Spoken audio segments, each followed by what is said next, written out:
I was working for Vodafone in their headquarters in Newbury in 2008. So they had a very modern kind of architecture in a beautiful landscape in Newbury. Newbury is about 2.5 hours away from London with a train ride. So the whole town is basically known for Vodafone headquarters, because even the buses in that town in Newbury, it's basically Vodafone. So I actually had they have a same program called Graduate Technology Program, like the YP program over here. So I was in their program there, and then I was confirmed as a data analyst. So as you see, they have a very modern and architecture in their building. It's very nice too. They have an on-site gym. You name it, everything is there.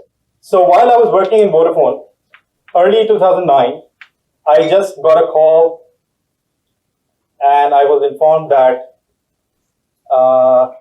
my grandmother has passed away. So immediately I booked my ticket, went back to Pakistan to attend the funeral, and I was back to continue my work. After 1 month, I get another call, but this time it was my mom. And she said, "Son, I miss you, so please come back." So at that time, the next day, what I did was just sent my resignation to my boss. So my team was divided such a way that I was based in UK, my boss was in Germany, his boss was in Italy. So when I sent this email to him, he was surprised, why all of a sudden? What makes you do that? So I told him, my mom just called and she said, just come back. So he couldn't actually think that, for the job that I spent like 3 months in interviews, 4 interviews over 3 months, it was very competitive. And once I got the job, and just within 1 year, I'm actually just resigning for no reason.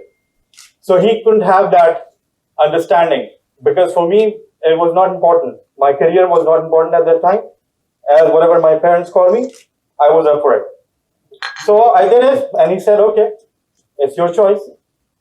So that actually, but he couldn't understand why I took this decision. Even I didn't have that understanding of why I took that decision at that time. But during the past year, I went through several learnings of why our decisions, what are the things that influence our decision making. 2013, the reason for me to come back to Saudi Arabia was no longer there. Okay? Meaning, I lost my mom because she's the one who called me. So I was very depressed. And I have been to 35 countries by now. And she passed away in the US. And to bring her body back to my country was the most painful journey of my life. I cannot forget that journey.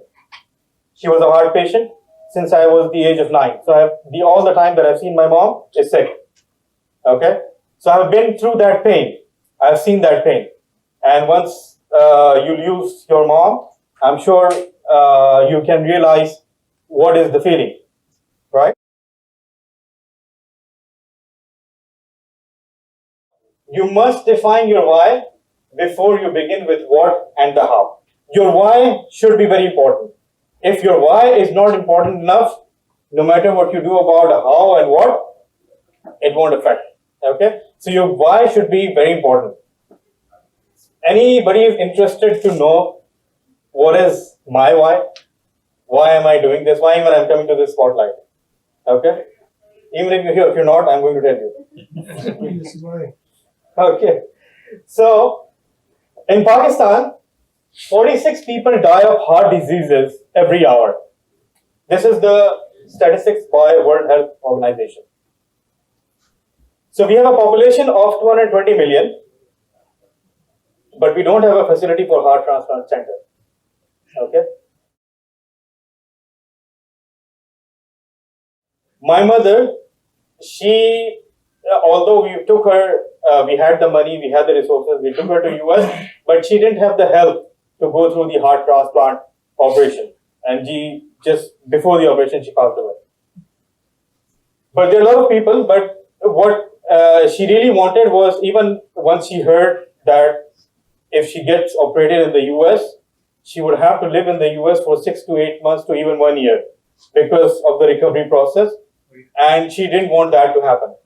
She said, I just wanted to be close to my brothers, sisters, siblings, relatives, so that even if I'm sick, somebody is around me. Okay, so even we were thinking how we could manage, if somebody, because I'm the only son, I have 2 younger sisters, so we were even discussing that once we have that operation there, who is going to live with with my mom. So she also had this curiosity in mind that, she didn't actually want to go to US. So although we had the resources, but it was Allah's will, and I all strongly believe that whatever happens, happens for good. Whatever we are every day, everybody is bound to return. So whatever He chooses for us is the best decision for us. So, but there must be a lot of people in Pakistan who do not have these resources, that they cannot travel. So I said I could not help my mom to get this operation, but what else can I do to help others who are going through this pain? Because I have been going through this pain since the age of 9. So my second home was hospital while I was growing up. So I have felt that pain. I have felt that journey. That what does it feel like if you have somebody sick in your home and you cannot do anything about it? So my dream is I want to build a heart transplant center in Pakistan, which could actually treat 70% of the people for free.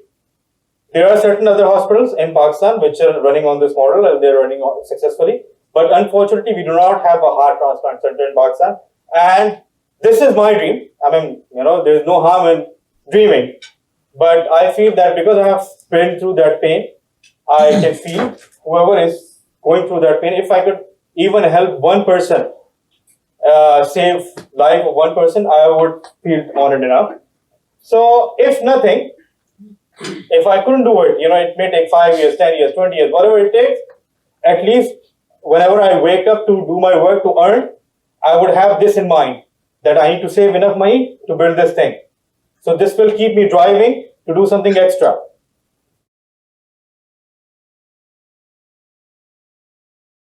What I learned is, anybody knows Zig Ziglar? Okay. He's a famous author. I think he passed away in 2012. So once he wanted to publish his first book, and 38 publishers rejected his book. Okay, but he didn't, stop there. He went to the 39th one. They published, and that book came out to be a very popular book. And this is his very famous statement used, in many trainings around the world, especially in Australia and US, that you will get all you want in life if you help enough other people what they want in life. Okay, so it could be anything that you decide to go give back to your community.